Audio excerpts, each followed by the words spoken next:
Welcome to the Worldbuilding Workshop, the companion podcast to the book of the same name.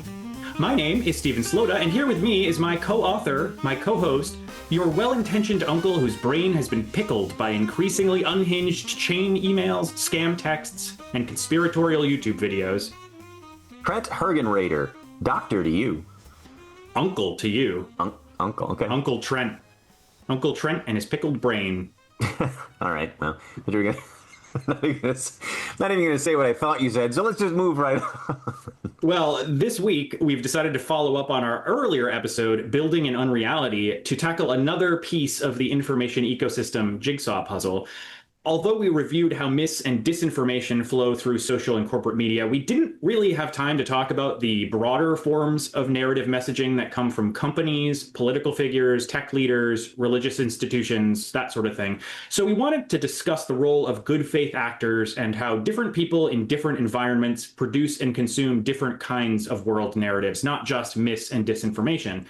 That means that today we're going to focus on that stuff and probably some other stuff, including the sense of doom that's caused by information overload, the challenges that data supersaturation presents for researchers, and what media studies experts have to say about the underlying issues. Now then, our resident media studies expert, you proposed this topic. If we cover all of that, I'll be very, very surprised. And I would say, like, I remember when I was in graduate school, I had a professor who said, I'm the media studies guy as long as there are no media studies people in the room. And as soon as somebody does, who's like a genuine media studies scholar comes in, he shuts up. That's kind of my role here. I dabble in media. I've read my McLuhan and I've read, my Grusin and Bolter and all that kind of good stuff. But I think what's interesting here, too, when we're talking, because we've had these kind of conversations about this is where I get fixated, and I know you do as well. To put it in the most sort of like broad kind of thing, I keep thinking, is democracy possible in this environment, in the social media information ecosystem, in this environment? Because there's so much bad information. And I really am interested in this sort of material aspect of it, how people find out information versus how they did in the 15th century, and versus all these kind of how information spread, the speed at which it spread.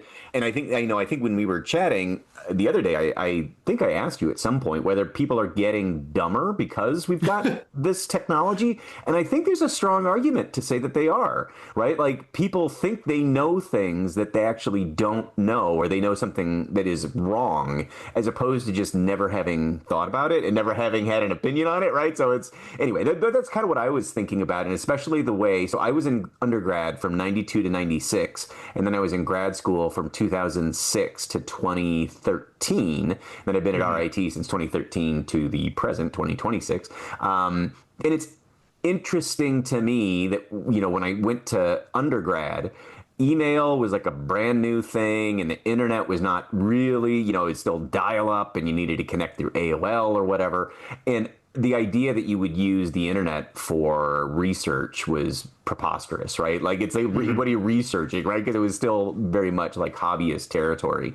And then we moved through the, like, well, how can you do your research without the internet, right? And then on the next line, it's like, well, now we've got AI that will just do the research for you. And all of that the media part of media studies is the mediation of the idea that there is information out in the world, and then you're going to have it delivered to you in what's going to be that form of media. And it turns out that 7-second TikTok videos is probably not the most enlightened way to learn about the world around you, yet it seems like that is a unfortunately huge percentage of, I think, probably the global population is becoming aware of global events through a means by which there is no context, there is no nuance. It's all just sound bites all the time. And if you don't realize that, one of the core things, like when I was teaching research writing in grad school, is you got to know where your sources are coming from. Just be, it's like, sometimes that means that they are less credible. Sometimes that means that they're more credible. Sometimes it means your mileage will vary based on what you think, about the source. But, we don't really know, especially now in the days of Russian bots and deep fake AI and whatever. We don't even know where these things are coming from. Yet I think people are still stuck in an old mode of just trusting media to be above the board, right? This is one of the things Right. that I think is true too. And I mean, I don't have expertise in this, but like when we think about Fox News and the study that said people who don't watch any news are more informed than people who watch Fox News, and all those kind of things. And I think that's all kind of like part and parcel to all of these questions, because Fox News is another medium by which the television and right-wing radio and left-wing radio, for whatever it exists, those are all different forms of media that present themselves. And I think this is what I was going to say, is this makes me think about conversations that I've had with my parents and my in-laws who are of the boomer generation. And I think it's pretty deeply instilled that the news at one point was unbiased and whatever, and then it somehow became biased over the years, right? And then that's why you need to pick and choose, because you need to pick what is biased and what isn't biased. But that's not what's going on. What's going on is you're picking the story that you want to be true and then making sure that those are all of your primary sources, which is a very different thing than saying they're not telling the truth. And in many of these cases, objectively, someone on one side of the story or the other is objectively not telling the truth, right? It's not like, is chocolate the best flavor, but it's like, what was the flavor of that ice cream? One of those things is subjective and the other one is factual. And I think far too few people are media savvy enough to sort of understand this moment of what's happening. So anyway. When we first discussed talking about this as a sequel to the mis and disinformation episode, I had a hard time figuring out which specific things I wanted to drill down on. But the more I reflected on it, the more I thought we should probably just talk about the Aldous Huxley Brave New World problem, that there's just too much information. Yep. And obviously that led to Neil Postman's Amusing Ourselves to Death, which is an extension of Brave New World, at least thinking about how television at the time was influencing communications. Yep. And Postman, as a media studies person, was super interested in all the ways that technology was changing our understanding of what information was.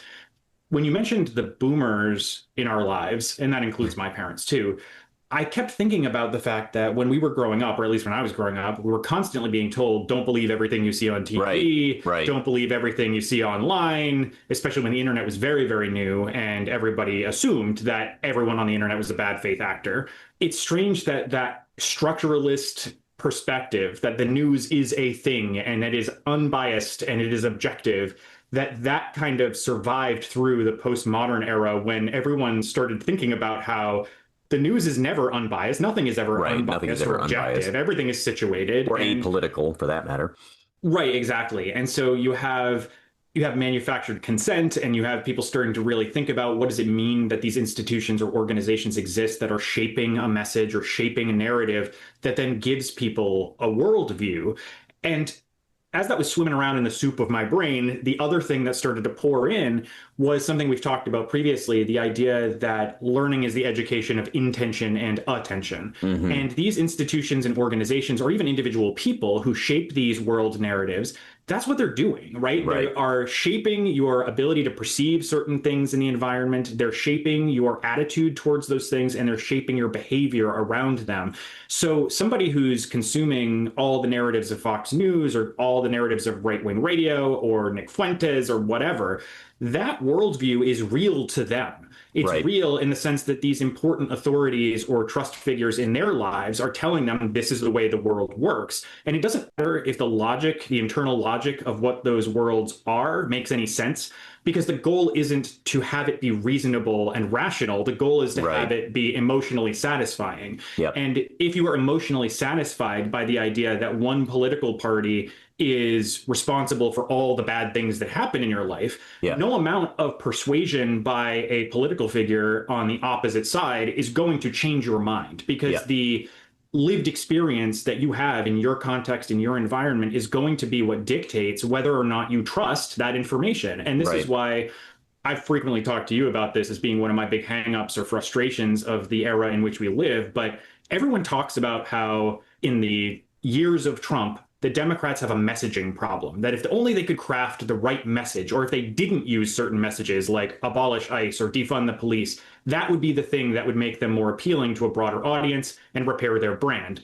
There's a lot of stuff in there that I want to deconstruct, but first, The brand issue is significant here. And all of this, as Postman kind of argued, is downstream of advertising. So let's put a pin in that. I want to come back to it later. The other piece of it, though, the messaging problem piece of it, if your goal is to craft a singular message that's going to convince somebody of how the world works or give them this narrative about the world, that depends on that message's ability to make it through all the various filters that are going to be between you and the person receiving that message. Right. And to your point about TikTok videos or the doom scroll, the infinite feed, those things are taking precedent and flattening reality for people. So if they're consuming information through their TikTok feed, 7-second video at a time, then their reality will ultimately be a bunch of 7-second TikTok videos with no nuance or context, all mediated by TikTok itself. Right. And that's just as true of any news network. It's just as true of any website. It's just as true of a religious organization that you belong to. And more importantly, all of these things belong in these community of practice bubbles where certain groups of people are more adherent to the messages of other groups or specific trusted leaders. And that's going to dictate whether or how you're going to be able to bridge different communities to bring people across the boundary from one to the other. So if there's somebody who's very conservative, who's somebody who's a very progressive candidate is trying to persuade them to vote for them, that's going to be much, much, much harder than just crafting a good message, because you have to navigate all of these different idiosyncratic elements before you even get to talk to that person. And because you don't belong to that community of practice, you are an external figure or an outsider, the stuff you say is inherently going to be taken with incredulity. People aren't going to believe you just because you said a thing that they agree with. And I think you see this evidenced when you ask people about whether they like Obamacare versus the ACA, right? That the messaging, the world narrative that encompasses those ideas is super important as to whether or not people actually understand what you're asking them about or telling them about. And we can get into more specific examples beyond political messaging, but I always fixate on that one because it seems as though so many people assume that if you could just do one right message, that would be enough. And my counter argument to that has eternally been, that makes no sense. Of course it doesn't work that way. The internet is too complicated and big, and people now have the ability in an atomized information ecosystem to attach themselves to whatever gives them the best vibes. So you just find the community you like being in the most. That's where your messages come from, and the influencers become your thought leaders. In some sense, you end up with a society that is completely made up of islands that are all miles and miles apart from each other. It's like even in our group, and I'm sure this is something that lots of friend groups do, is exchange headlines, particularly from the New York Times, and see like, oh, that's an interesting way that you phrased that headline, right? Because it skews one way or another as to if something was good or bad. I remember looking at somebody was doing reporting on after post-Katrina, there was a white man and white woman who had, procured some food and water that said, oh, this is what people have been reduced to is, having to scavenge.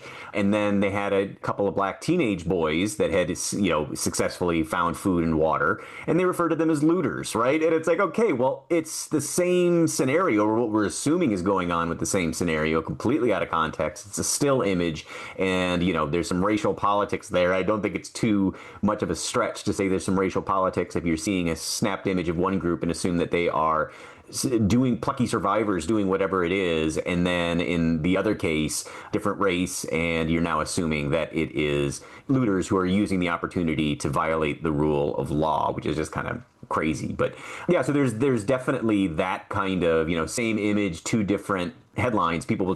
Most people will draw different conclusions. Good critical thinkers will be like, oh, roll their eyes. And a lot of this too can be unintentional. That's one of the things that I'm also really interested in. Like you were talking about specific crafted messages for a specific audience. I did some reading from Karen Barad when I was in grad school. They were from her book, Meeting the Universe Halfway. And it really blew my mind about how many processes, scientific processes and machines and things like that are actually loaded up with ideology that were, oh, it's just a microscope. Like, you know what I mean? It's just the science. And it's like, oh, well, it turns out that a lot of the assumptions that were made in making these artifacts are changing the ways that different people, you know, just the assumptions that went into making the artifact result in people coming up with different sorts of conclusions. And it's really, I mean, I really encourage everyone to go check out some Karen Barad. She's really, really fascinating. But this is where, too, like the idea, I'm kind of jumping all over the place, go figure. One of the things, too, that I'd recently been to a talk on AI, and they were saying, okay, you know, regardless of the environmental impact, regardless of this, regardless of that, the vast majority of published texts that these AI have been consuming are historical, right? I mean, that obviously they come from a long line of history, but and mostly Western, right? Overwhelmingly Western, overwhelmingly in English, and we know that those are going to be overwhelmingly written by white men, right? Like that's who had the most ability to publish anything from a pamphlet to a, you know, influential book or whatever it is. So what you're getting from AI is not a truly universal, we have all experienced these things, you know, and these are the best things we're coming back with. But it's like from this data set, you know, this is what these people had said, and it tends to present a pretty, I mean, and this is where, too, like if you've got minority voices, if you've got only a handful of women's literature from the 19th century, and the algorithm is about frequency, well, they're going to be not the most frequent, right? And you can say, oh, well, you can train your data, you know, you could train your set to do that. And the question is, again, well, who knows how to do that? Both even know who knows that that needs to be done, and who knows even how they would be able to train it to say give equal weight to women's and men's voices when, you know, working with this particular model. And then therefore it becomes baked in, that kind of bias becomes baked in to the technology, and everyone just assumes that those values are universal and eternal when they are not. That's the thing, is that the AI is presenting it as accessing to all-time human knowledge, as opposed to, no, there are lots of decisions being made in how these models are being crafted. And overwhelmingly, we know that the people working in these labs are not super, super diverse, right? So you can just kind of see that from the people who are always being interviewed about AI and what it holds.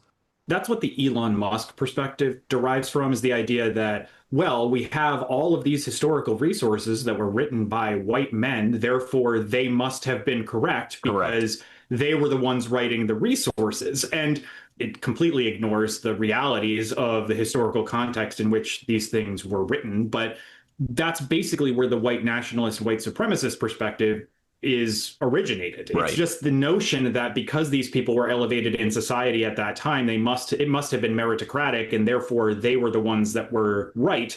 And everyone that came after them is woke DEI that was just put in place, even though they never quote unquote earned that authority. And I think this is where I look at this long list of different kinds of messaging that I'm interested in. And you're 100% correct about the ability of the average person to interrogate where did these sources come from and why am I being served them by the algorithm or by Claude or by ChatGPT. Even if you do that interrogation, it's very difficult to then disentangle where did it come from, as you were saying. And more importantly, if you try to turn the dial in a different direction and say you want to make your generative AI video creation tool produce more diverse or historically accurate, I'm putting in like scare quotes, versions of reality, then you end up with George Washington being African American in the video that's created, which is not inherently not valuable in some way as a way to critique or think about reality. But that's just the Lin-Manuel Miranda. That's exactly what I was about to say. Yeah, it's the Lin-Manuel Miranda version of Hamilton, But it also introduces this other piece of information into that super saturated environment that further confuses people's ability to make sense of what reality is. That's one of those things. It's the reason why I opened by saying I didn't want to just talk about bad faith actors again, because I don't necessarily think that all of this is intentionally done in a way to harm anyone. I think a lot of it is incidental. And more importantly, the interpretation of these things is what's driving cultural behavior among people like Elon Musk versus people who are actually trying to right historical wrongs.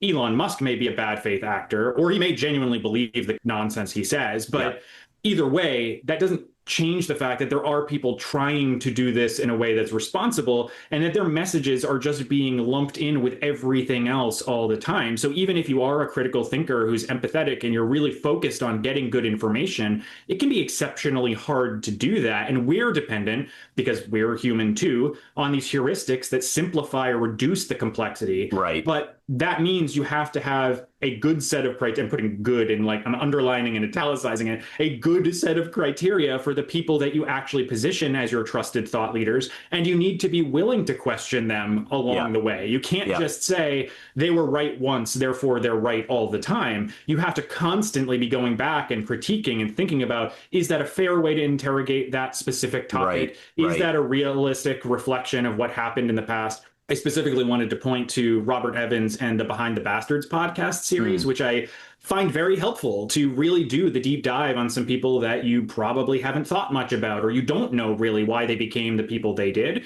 And they do a pretty good job of litigating everything that contributed to a person becoming the bastard that they became.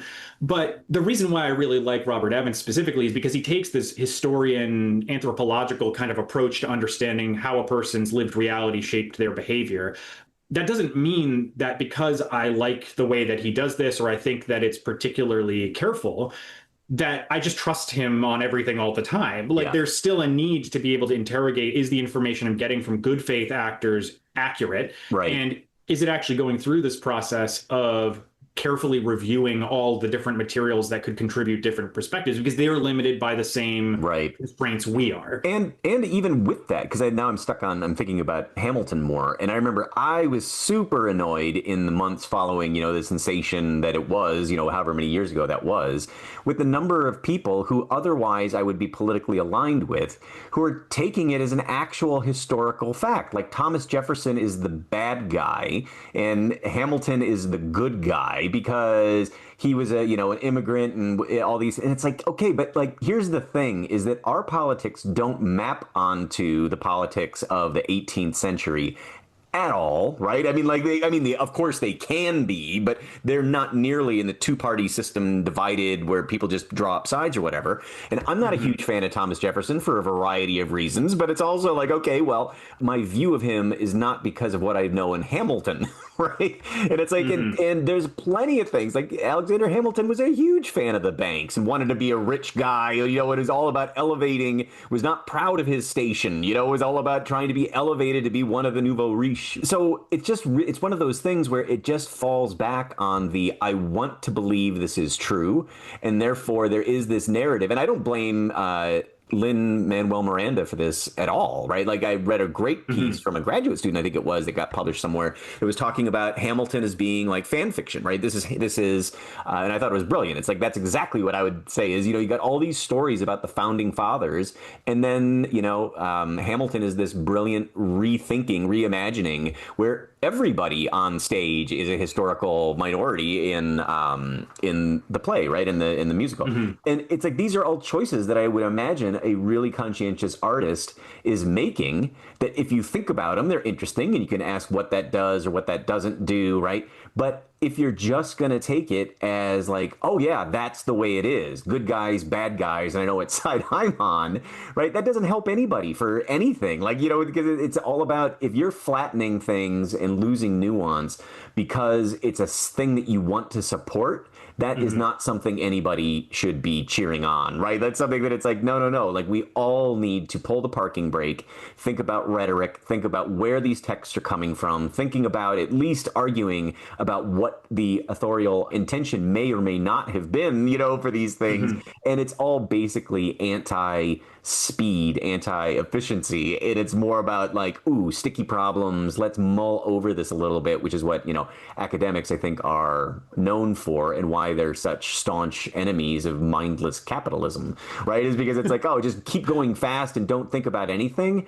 Turns out there's a lot of collateral damage that happens, and you don't find out about the collateral. And it wasn't intentional. That's the whole point of collateral damage, right? It's like no one thought about this unintended consequences that resulted in a lot of collateral damage. And it's like, well, yeah, if you just think about the way that that sentence is constructed, somebody was trying to do something for some reason, whether that's a good reason or a bad reason, and there were things that happened that they weren't expecting, right? And it's like, and a lot of times that comes in the role of damage. And even, no matter what we, politically, wherever we want to be aiming the future, allegedly democratic future of the United States and every other country that has a functioning democracy, like step number one has to go back to what are these sources of information? What can we all agree on as like fact? And then where do we decide how are we going to deal with these things? But it requires so much media. I mean, people don't expect a book to lie either, right? And it's like, textbooks and all those kind of things where it makes me wonder if just the medium by which people are getting their information is going to change the way. I'm kind of now freestyling. The attitude towards the medium is going to change the way in which we think about knowledge production. And maybe if that doesn't make any sense, the idea that my parents and grandparents expect that most of the stuff on the internet and YouTube and whatever is true, and the way that my kids, who are 14 and 17, expect most of it to be false, right? Like they all almost need to be convinced that something is not fake when it's on the internet, where their grandparents' generation, it's the exact opposite. They assume that there is no bias and everything is true. So then maybe we're working toward a generational flip in which younger generations will be more discerning because they have to. I don't know. I am skeptical that will happen. Well, yeah. The primary reason being not just my inherent cynicism or jadedness, but when we would teach future teachers in our educational technology program about this topic, one of the things that we tried to disabuse them of was the notion that there was such a thing as a digital native, because there isn't. Right. There is. Nobody is born into the world and inherently knows how to use an iPad or how to do a Google search or how to tell whether or not a generative AI is giving them real information or bullshit. And it's very dangerous to assume that somehow society is just going to figure this out. Right. Exactly. I don't think that's what you're saying, but I do think that there are a number of thoughtful, wise people who have made a poor judgment on that score. Yep. And figured that, it'll all work out. I think that many times over, right? Like we're not impoverished of examples in human history of people who just thought, maybe it'll all work out. And it doesn't. And it doesn't. And I think we see this now, especially in politics, but I keep thinking about reality TV and influencer culture too, that these are functions of a cultural system, an entertainment system that have sort of morphed into being infotainment that exists to give you, and true crime podcasts, I think, are a really good example of this too, that empower people in a way that is emotionally satisfying, that does not comport with the way complex systems actually work. Yeah, exactly. It's the way of putting it. And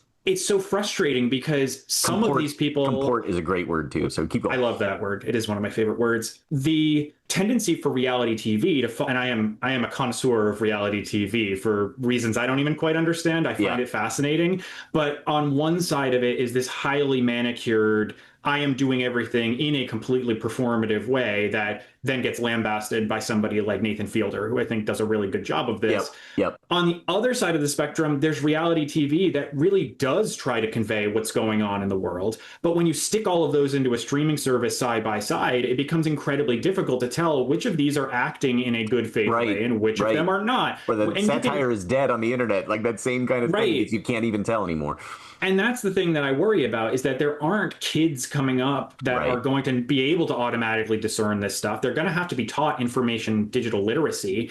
And I don't know that we've really grappled with how to do that effectively in an educational environment that is not well aligned with that goal. At least it's one thing to say, education can help solve that problem. It's another to say that all the mechanisms that affect how education is implemented are trying to achieve that goal. And I would say there's pretty good evidence that, at least in some places, it's actually the opposite, and we're trying to create an alternate reality that doesn't exist. I look at how Oklahoma had a leader of their Department of Education who was looking for ways to incorporate PragerU into their curriculum, to incorporate the Bible as much as possible. Right. There's a candidate running for office right now in Connecticut who is arguing that the state legislature's attempt to diversify curricula by saying if students want to pursue their interest in religious studies or whatever, that's a threat to the status quo in some way because it deprioritizes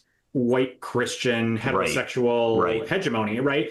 Those things are operating within the educational system alongside everything else. So there is no one correct answer as to whether education is fixing or cannot fix this. It's going to be a quilt of mishmash outcomes depending on where you live, who the people are running the system where you are, whether or not the voters in that district or that region actually understand the issues or have been presented with good information about the issues. And this is where it gets really sticky for me, is because it's hard to be able to pin this to any one person and say, it's your fault that this is the way things are. Right. I think for and we've said this before about kind of the way national politics affects the thinking on who's responsible for what. But it's really easy to point at a whole state and say it's your fault that your state isn't doing the thing it should be doing. It's a lot different to drill down to the individual level and ask, well, did this grandmother who's living in a rural, impoverished area of this particular state, did she have access to good information that was going to inform her thinking about this? And even if she did, is there somebody who's going to be able to help her discern the supersaturation of data that's coming from all of these different sources? And you and I have talked about this at length too, that there are people in our lives that we love, but it also drives us up the wall that they themselves have very poor information literacy skills. And even if you can persuade them into a new perspective because they haven't considered it before, or maybe it really did, some piece of information really did counteract the thing that they believed, 5 minutes later, they go back to a community of practice where the information ecosystem is totally different, and it wipes out any progress you made, which goes back to the messaging problem, right? If you're trying to persuade somebody and they don't want to be persuaded, or they exist in an ecosystem that they believe is quote unquote objectively correct, your persuasion won't have an impact. And so all of these things that we're talking about probably exist on like the 0.5% margin of either side of an issue, that there's very few people who are getting enough information and have the information literacy skills to discern what's quote unquote good or bad information. That's what I was going to say too, is that this is where, and I always fear, I don't know how deeply my fears are seated, but I do worry on this podcast that sometimes when we're talking that I might sound like a centrist, or like, oh, the left is wrong on this, like all these stupid conversations. And I mean, in my own mind, it's that I just want it to be sort of as close to we can get to truth. The closest we can get to truth is through bringing in as many voices of experience and whatever, right? And piling all of those in and then figuring it out, and just picking up like a liberal flag and being like, yes, this is right, is often just another way of saying, I don't want to think through the complexity of this, right? Because this, and again, this is where my opinion is, the reason why people don't want to have complex discussions about complex problems is that it takes too long. You don't get a result, and we're conditioned into immediate gratification, right? So this is where I was thinking specifically about when you were talking about education in COVID, is that, and you still see it today, is that, COVID, these kids lost learning, and whatever, and they're going to be behind. And I think that that is true. But I'll tell you what, just living in Rochester, I think that the kids in the suburbs, predominantly white suburbs, whose parents paid for additional tutors and whatever, and, over the summers and whatever, they probably, compared to previous generations, have a deficit. But the parents who really are going to see, the people who are really going to see the deficit, are the lower income families who can't afford any of those things. They can't afford high speed internet. They can't afford to help set up a teaching plan for their children, not because they're not smart enough or not because whatever. They don't have the resources, right? So it's like, if we just say we're going to dump money into education, well, the places that are already well resourced will do it well. So then, you've got students who are going to be predominantly middle to upper middle class, who are predominantly white, who are going to understand, they're going to have better media skills than anybody who is further down the line in more impoverished neighborhoods, because education is not distributed equally. So you can't just say, it's like, this is where it's like, you've got a lot of problems to fix before the sort of like higher level one is going to be able to be addressed. So on one hand, do we need to start incorporating media studies into younger and younger grades and incorporating it just right along with sort of print literacy? And I would say yes. But what we need to address in order for us to have a hope that that even works, first you got to make sure that we've got some sort of rollout of educational goals that have a common, like they've got a common core, right? But that's not at all. That's where it's like, that's the problem, is you can see that when they try to roll out common core, it's the same exact thing, that schools that have resources can roll it out more effectively, more consistently, in places that don't, right? They can't. It's like, it's easy for you to say that we can't do it because, sometimes they would need more resources than a more affluent area. So I think that that's where, for me, it's always like, well, we can't just say, or sometimes leftist economic, pie in the sky kind of things. It's like, okay, but you do recognize that doing that would legitimately kill the economy dead.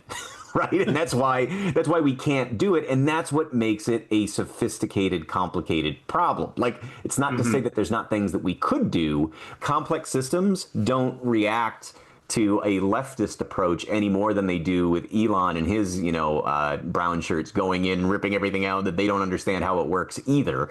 But, in both those cases, it's like, we want change and we need it now, with the hope that just down the road, it will work itself out as people work in the best good of everybody. And it's like, yeah, none of it works like that. None of it works. Yeah, I don't think that I would say you or I have come across as centristy in all of this. And I hope that we haven't.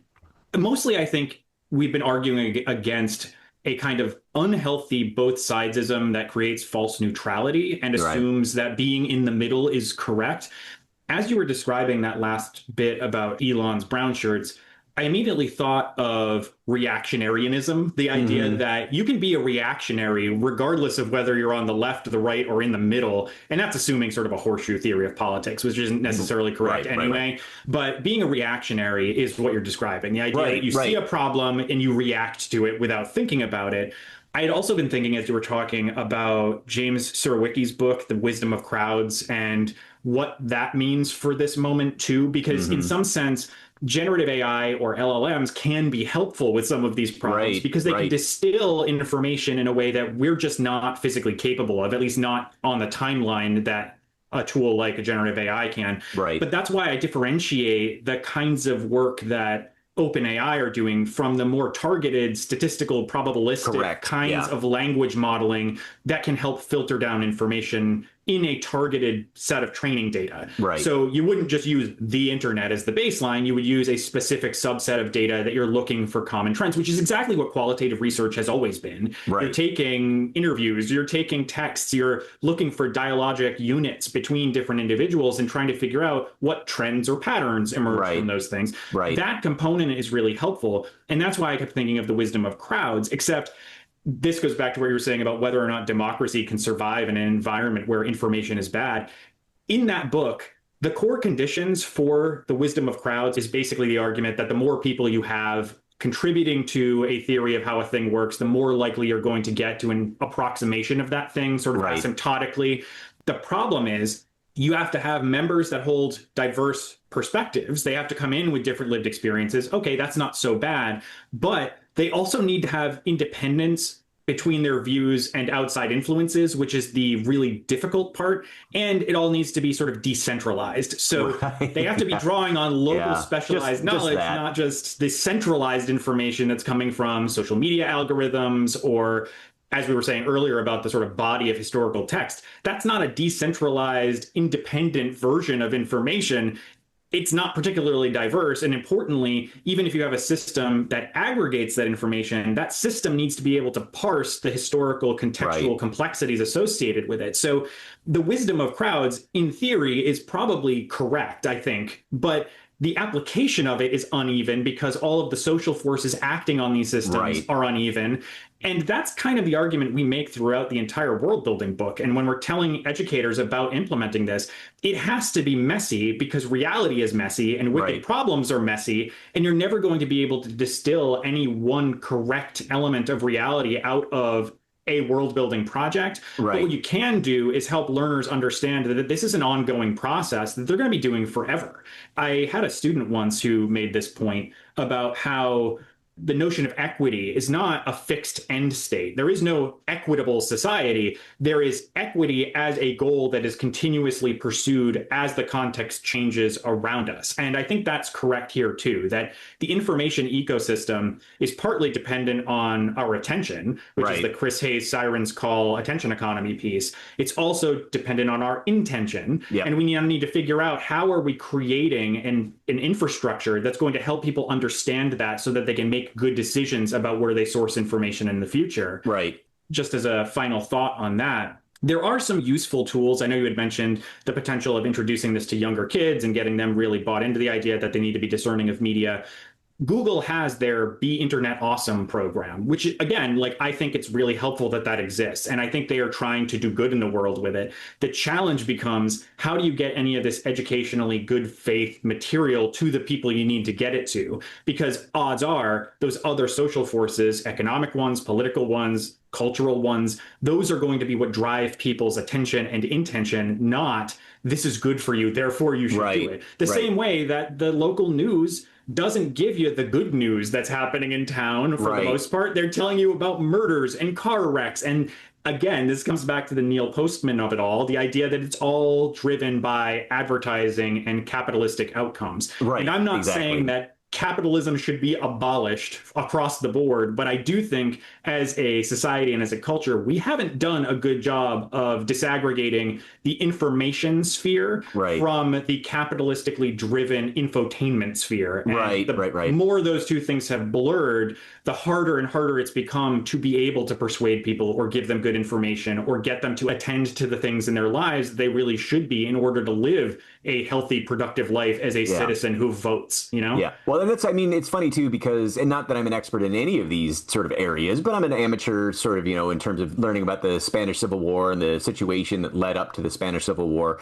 And just, it's that same kind of thing where part of the reason why the left, which has had socialists and liberals and anarchists and communists and whatever, like they couldn't agree on what kind of not fascism they wanted. And that level of disagreement led to fascism, right? Because like the fascist message was much more simple. And I think that that's where, when I despair, it's that same kind of thing where it's like, why I get despair about democracy, because a lot of people don't care. They're not well equipped, or they're not interested in these kind of things, but they get an equal voice as the people who are very interested and very knowledgeable about these things, right? But it's like, it's that same kind of thing that there is no simple democratic or left-leaning solution. There's going to be always competing ones. And eventually, and this is what drives people crazy about academics, is you could talk till the cows come home, quite literally, right? You know, what's the best, what's the worst? And then even with the best intentions, you will get unintended consequences, right?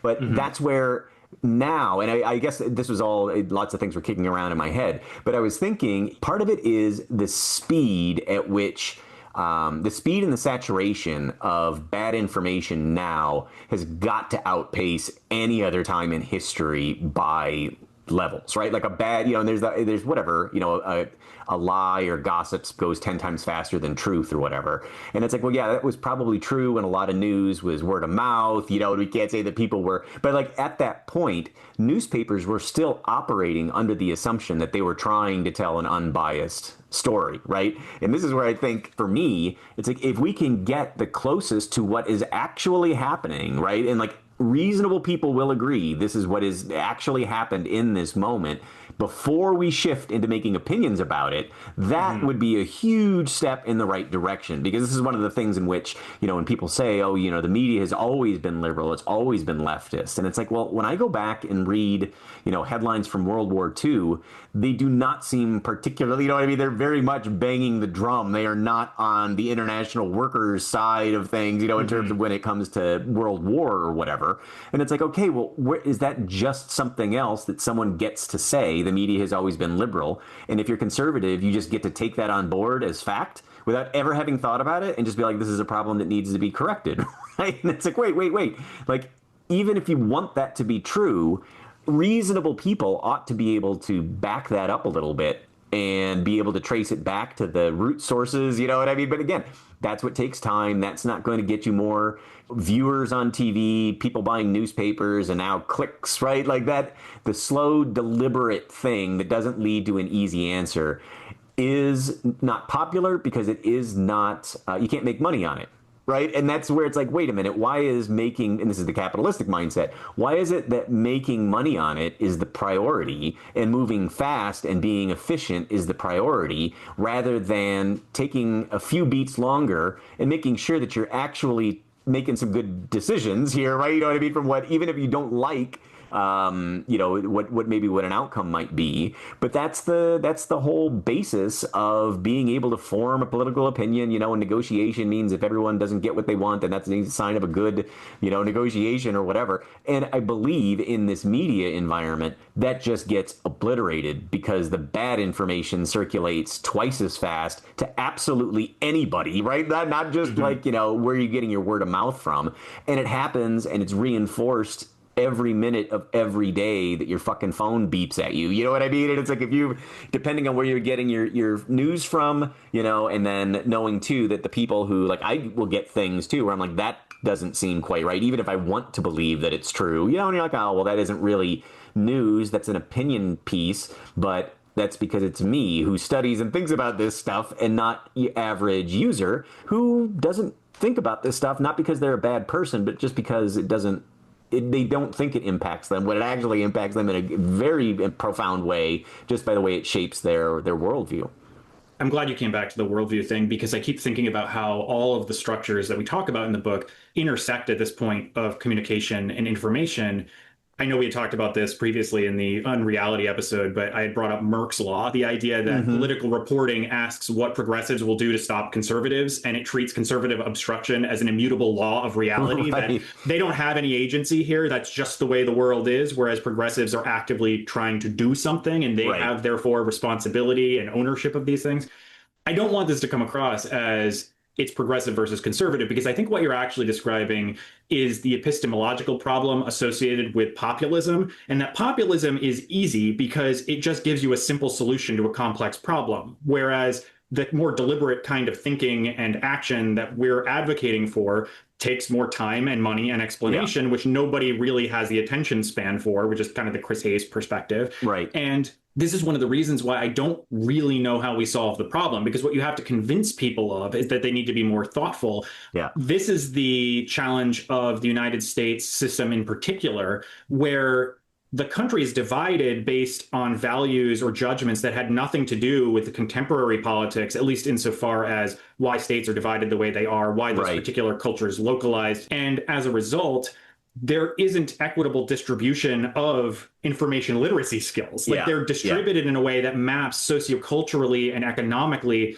to the favor of urban areas versus suburban ones. And also, this is the reason why we've seen a pretty significant gap in education as being the dividing line between which party you vote for. Right. Because the more discerning of information you are, the more likely you're going to see the populist reactionary perspective as antithetical to your lived values. Right. And you can extend yourself or abstract yourself out of whatever your immediate needs are to see what the big picture is. But if you don't do that, and it is an active process, and this is why I say it's an epistemological problem, that's something people have to be trained to do. Exactly. It's not human nature to sit down and logic your way through these problems, knowing that many times the things that are causing you pain or suffering in your own life are 6, 7, 12, 20 steps removed from your day-to-day life. And 6, 7. So yeah, I think this is why we get stuck on this. And it's why I try really hard not to say it's all bad faith Russian bot stuff, because it's not. There are plenty of people responding to these generative AI videos that are not just bots. There are real human beings who really believe that your grandmother had a birthday and no one showed up and she's crying, or that this 5-year-old made a wooden horse and no one came to see it, right? Like, they are real people who get that information and don't have the digital literacy skills to understand it. And some of them are young. They're not older people. And it's because of the inequities of the system that create different kinds of educational outcomes, which lead to different abilities to critically discern and empathize. And that all scales into the bigger infrastructure of how does voting happen in the United States and how is it distributed because of the Electoral College? These systemic issues that are difficult to understand. I remember Sorry, go ahead. I was going to say, I think one of the things too, as you were talking, that made me think, and this could be another area in which a well-managed and controlled AI would be able to help with. But climate change is another one in which there are times in which there are people who I would normally say we are on the same side of the political spectrum will say, oh, it was 45 degrees in January, right? This past January or whatever. And it's like, that's a clear sign of climate change. And it's like, see, but there's always been the outlier day, right? Super cold or super warm or a year where the crops go bad. Those are regular crazy patterns that happen in weather, right? What makes us say, no, this seems to be climate change is the fact that every year the lowest temperature is climbing up, right? And the highest high is like more, there's more warm days and they're higher than they are. And it's all about being able to look over the time which we've been studying weather to be able to say there's an anomaly here. But like one bad snowstorm in April does not prove it any more than, a warm, freezing day in January proves it. It's because, and this is the part that drives me crazy with people who are deniers as well, is it's like there are bad studies that it's like, oh, well, the researchers obviously wanted this to be something that points towards climate change. And then anytime that happens, the right wingers will all dig it up and, hey, they're lying. It's all a hoax. It's all a fraud. And it's like, no, like over decades now, the consensus is we can point to all of these things that it has, the temperature of the earth has jumped up since the Industrial Revolution, and it's like there are plenty of signs. And if you want to go through and pick apart, not just cherry pick, but go through and look at all of the data, a reasonable person can't come away with, oh, it's all being manufactured so like green corporations can make more money or whatever. And it's like, oh, this has been going on for, 50 years or whatever. And I don't really see green corporations taking off the way that sort of like oil companies have a stranglehold on absolutely everything dealing with the economy, right? So it's like, again, that whole, I think you said this before, like thinking like a lawyer where the conclusion you need to reach, and then whatever reasoning that you need to do to go back from there is in support of that thesis, of that conclusion, as opposed to saying, let's get all the data out there and then think about it and see where the conclusion draws us, right? And this is where, for my own political convictions, I think if you get to the point where you are getting lots of input on a decision or a law or whatever, and and that's one of the things that social media could be doing well if it weren't, if it were more sort of like flattened or whatever, is being like, oh, well, is capitalism working for a lot of people? And now we're seeing that through social media, well, no, it is not, right? It is like we've created the system that creates the rich and the poor, and go figure, the rich have more control over the means of production of news and the items that we're using, and whatever. But people are still being able to say, hey, why is it that I'm working 3 service jobs and careers are no longer a thing, all these kind of things. The problem is that I think underlying all of this is that it's still very much skewing towards you decide what conclusion you want and work backwards from it, where I'm convinced that my political beliefs will be best upheld by not doing that, but instead starting with the data, starting by, getting as diverse sources and working towards a logical conclusion. That to me is the starting point. And we are so far away from that starting point and deciding, well, maybe this isn't so bad. Maybe, we're skewing the data for something that it isn't, we don't need this massive intervention or whatever. But it seems like for lots of people who are thinking like me, not to say it's groupthink, but it's like, no, that's kind of, I would say too, that none of my professors at UW-Madison, which is a notoriously leftist university, I don't think that they were ever interested in indoctrinating, because it's like, well, if you just think about this from a critical thinking and an empathetic viewpoint, would you want to be on the other side of any of these systems? And the answer is a resounding no, right? And it's like, well, I guess I feel and this is where it's like, oh, you can either be the person who says, that's not my problem, right? Like, I don't need in it, or there's people where it's like, wow, I have somewhat of a conscience and think that this is unfair, right? Like, I haven't benefited from all of these advantages. What about all the people who don't benefit or only see the disadvantages from this system?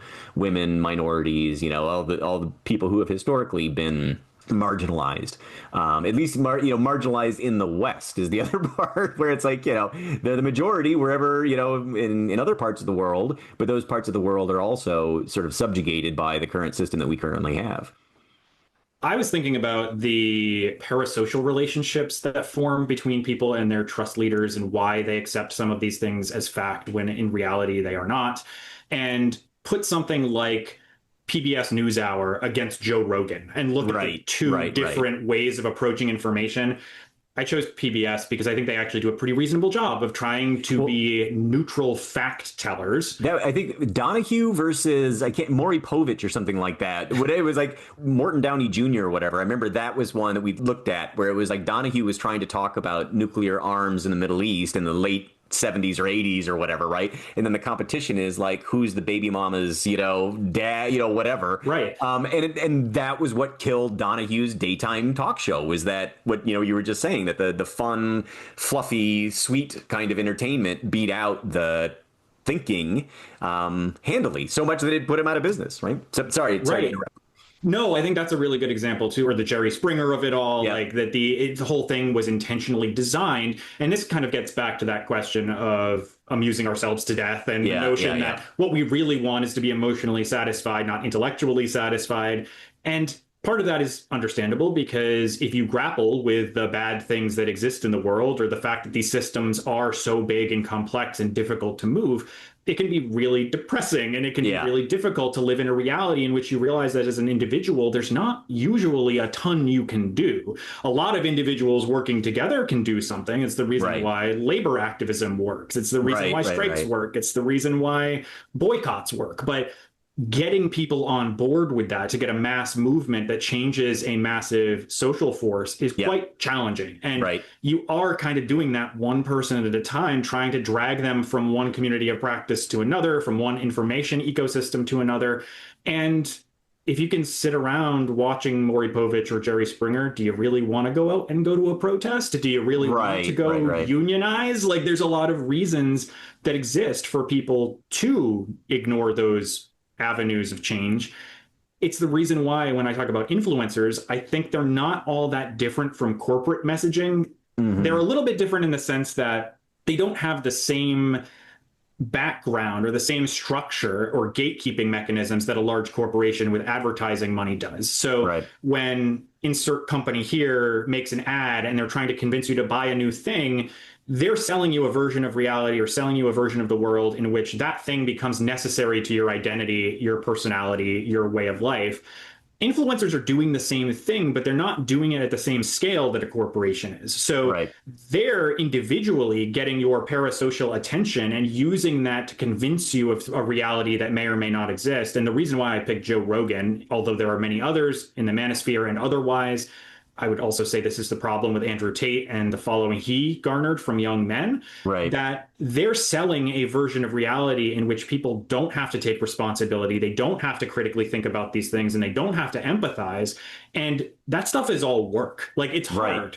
So when we're trying to think through how do you solve this big problem of getting people on board with changing a system to shift the social forces in a new direction, this is why it's hard, because even if the wisdom of crowds is correct and you can get a mean output, assuming all the core conditions are met, you still have to get people to buy into that version of reality and be willing to exert the energy, time, money, etc., attention to get involved and make that change. And this is why I'm really sympathetic, to go back to where I started, to the you just need to have the right message problem. Because you can be a perfect candidate running for office, and it may not matter at all that you have a great message or that you're a perfect candidate, because the information ecosystem that you're swimming in is intentionally putting up barriers to ensure that your message is filtered out before it gets to somebody who might have their mind changed.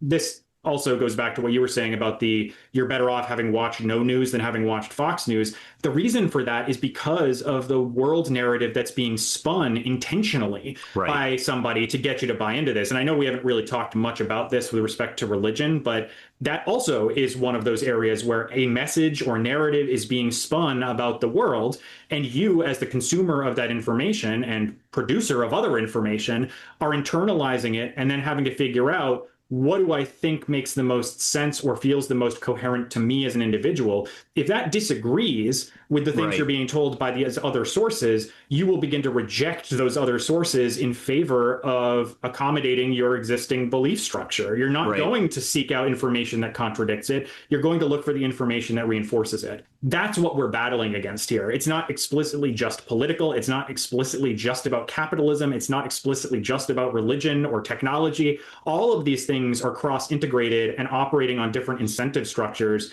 And you have to be able to think through what is incentivizing this person to say this thing to me at this time.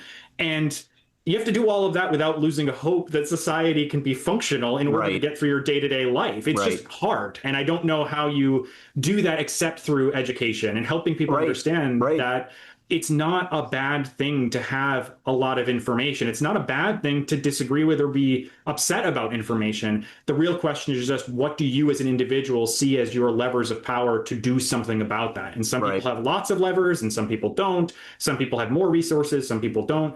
And this is the reason why, not because I'm a hippie leftist, that I think it's really important that you get people educated, that you create opportunities for them to get higher education, for them to get professional development, for them to interrogate what systems am I a part of and why am I a part of them and what am I doing within those systems to either improve the conditions for myself and others or to nail down the status quo and ensure it won't change. Yeah, exactly. And that's where, as you're talking too, I'm listening to these lectures on the French Revolution right now. And it's very funny because, I mean, this is where thinking about when we are like, oh, democracy has ancient roots or whatever. And it's like, well, the only reason that democracy worked in Greece and Rome is because they had slaves, right? I mean, like that's it. It was not a complete democracy.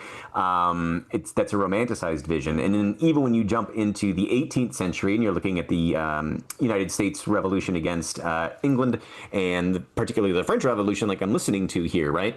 It was, learned people who were educated, who were making these decisions. And the thing that I find really interesting is that there was so much talk about privilege and eradicating privilege in the French Revolution, where that's not nearly as important in the United States because there's not the huge difference between the aristocrats and the the commoner or whatever, because the only people who went to the New World were people who didn't have a whole lot of good options back at home, right? I mean, like if you were a king at home, why would you want to go halfway across the ocean to a new land and have to scratch out a living? So it's like, no, those are people who left originally because they didn't have a whole lot of prospects in the old system. But that's, all these things that float around in my mind too is, okay, so in the 18th century, nation building is becoming a thing, and it is being conducted by people who want the monarchy, quite specifically, out of the picture.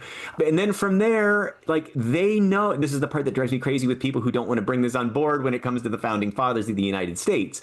They saw in that time, we want freedom for everybody. It is a human right, but by human we mean a man. We mean a man who is a landowner. We mean a man who is whatever, right? Like not a slave, although who's of a certain color or whatever. And these are intentional choices that they made because they were people who were arguing, no, like if we're saying everybody, if this is a human right, that means all humans, right? And it's like, okay, well, it's not at that point where they didn't have things like age of consent or child labor laws, right? Like this is before all of that. So you can't just take our situation now. Like someone decided that a 5-day, 40-hour, I mean, not someone, it's obviously a long and complicated history. But in the United States, we have the fallacy that we're supposed to have a 5-day, 40-hour work week. Well, that wasn't ordained from God, right? That wasn't something that Thomas Jefferson and Ben Franklin were putting into the Declaration of Independence and the Constitution.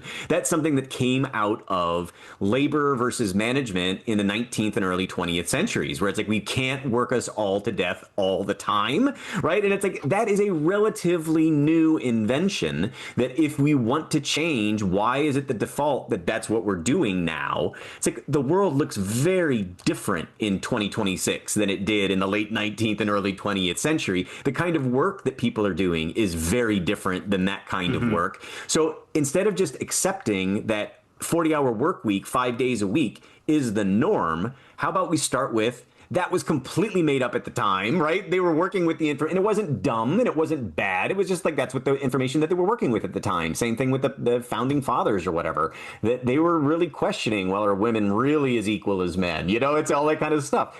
Taking that on board and thinking that maybe they didn't get it 100% right, or maybe the things that we've inherited don't have good reasons behind them, is the first step to questioning authority and thinking about what are alternatives. And as soon as you start doing that, the people who currently have the authority and the power and the privilege see their position being coming under fire, right? So it's like, again, if you just think about human nature, to me, it seems obvious that people who don't have many resources want more. People who have an abundance of resources want to hang on to them.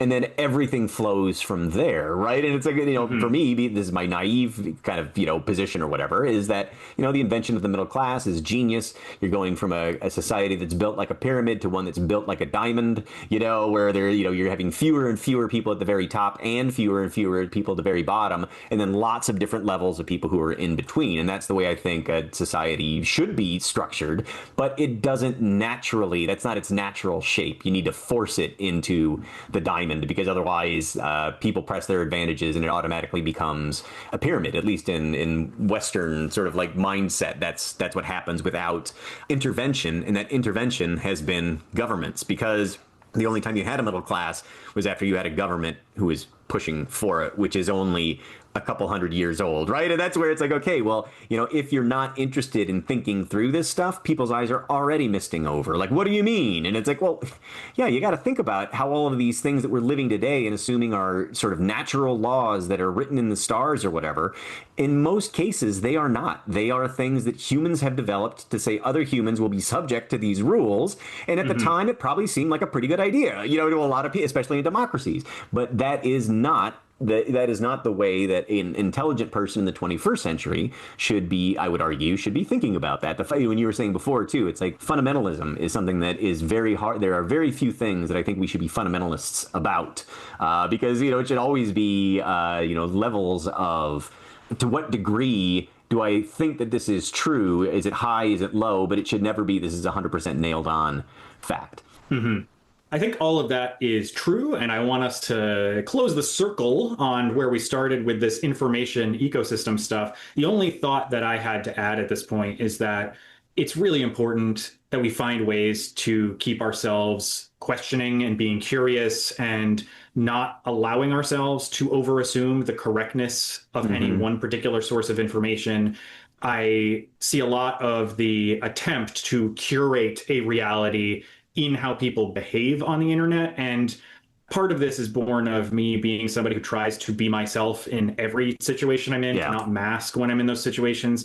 But I think it's really important for the average person to really think about to what extent is everything you are consuming a form of advertisement or performance, given that we're stuck in a capitalist reality where that is the thing that's incentivized. So it's not even about politics. It's not about religion. It's not about technology. It's all about how do we see ourselves in these systems, and are we able to discern critically who is telling us the truth and who is not, or what is truth, or even just wondering whether it's possible to get to some kind of objective truth, as opposed to it may be a wicked problem with no one correct answer. Right. And that's one of the things, too, that again, with our doom and gloom, did this problem sort of metastasize. Now it's too late. I blame Rupert Murdoch being the one who's going to be like, OK, well, we're going to ruin news media. Right. And now it's like, oh, all of a sudden, we're going to have deliberately biased news media. And now it's like, well, how do we get this sort of back in? But I think that's where what I was thinking as we were talking, and I felt especially rambly today, but hopefully it was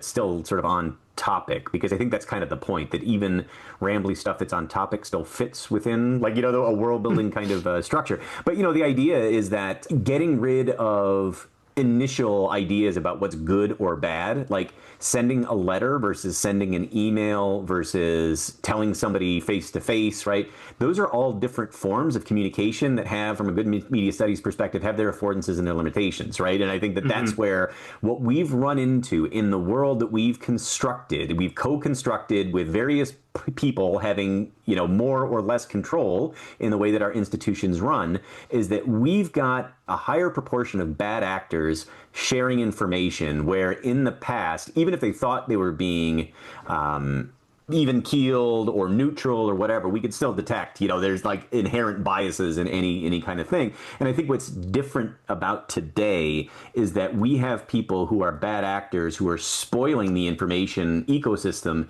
intentionally to obscure what they are up to, what they are doing, the way that, what we keep talking about, the way that the world works, right? They are telling an alternate story about the way that the world works that is not objectively based in the way that most people are experiencing the world, but because they've got the technology in order to be able to share it with lots and lots of not critically thinking, not media savvy people, it warps what you can do in a democracy. And this is what I was going to say this before, that, maybe if democracy rose with the rise of the nation state, and this is like one of the headier ideas. I remember having a seminar in graduate school, and because the nation state was formed in order to, amongst many different reasons, but one reason was to make sure that you could get a standing army to protect the, aristocrats from having their houses looted or their riches stolen or whatever. And now we don't have that material wealth that is the most important thing. Like Elon Musk doesn't have a bank with a bunch of $1 bills that is, the size of a small continent. It's that they can move the money around. And if they can move money around and you don't need to be a citizen of one country, you can bounce around wherever. Well, then maybe what was underpinning the need for nation states has changed. And then you will need to think about the entire, what is it that we're trying to do to make a society? Are we supposed to have a 2-tiered, 3-tiered society? Is it supposed to be as egalitarian as possible? Those are all assumptions that humans have made too, right? Mm-hmm. Like the Enlightenment, I think most of us would agree, a lot of good came out of that. The political systems that came out of the Enlightenment are also just constructs. They're also just things that humans decided would be better. And that's the part that makes me, I think, exasperated, is that we can still think about how do we want to make things better, and do the current systems reflect what we want as a society? And all of that is a very difficult conversation. But no one in Rome was voting whether Rome should fall or Rome shouldn't fall, right? Like these are things that just kind of happen, and I think that's what's happening here. But that's the part that, for me at least, gives me a lot of pause. Things are falling apart in various ways. We have more educated people on the planet now than any time before, and it seems like a lot of people can make really good cases for why the system needs to be reformed, if not completely remade. And the people who have their hands on the most levers of power in communication, media, and influencing public thought are bad actors. Like, I'll just say it, right? Like, I think that most of the people who control the methods of dissemination of information do not have the idea that best truth comes from multiple perspectives and diverse perspectives. I'm going to go out on a limb and suggest that our overlords do not have that as a core founding principle of how they are operating their businesses. And it's hard to see. I mean, it's one of those things where it's like, not to end on a total bummer, but it's hard to see how you fight your way out of this. I mean, I'm sure it will happen. It's just a failure of imagination on my part, but it's also hard to see how it will happen. Maybe we just need to insert the clip of Jon Stewart on Crossfire, essentially gutting Tucker Carlson on live television as a way to demonstrate exactly the thing we've been talking about for more than an hour now. Welcome back to Crossfire. We're talking to Jon Stewart, who was just lecturing us on our moral inferiority. John, you're bumming us out. Tell us, what do you think of the Bill O'Reilly vibrator story? No. I'm sorry? I don't. I'm here to confront you because we need help from the media, and they're hurting us. I made a special effort to come on the show today because I have mentioned this show as being bad. It's not so much that it's bad as it's hurting America. So I wanted to come here today and say... Wait. Here's just what I wanted to tell you guys. Yeah. Stop. Stop hurting America. Okay. I watch your show every day. And it kills me. I can tell you love it. It's so painful to watch. Your partisan, what do you call it, hacks.